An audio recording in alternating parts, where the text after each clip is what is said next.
What's the meaning of breech birth?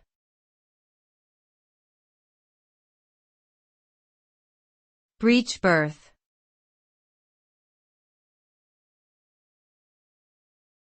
Breech birth.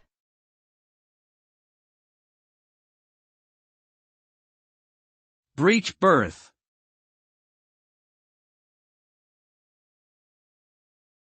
Breech birth.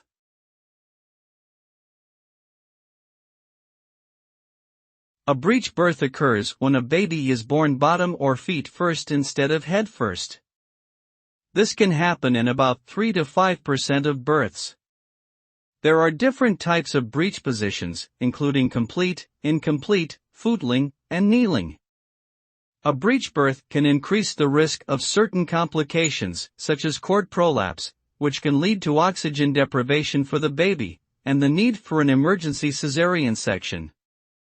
However, with careful monitoring and skilled delivery techniques, many breech births can result in successful vaginal deliveries with healthy outcomes for both mother and baby.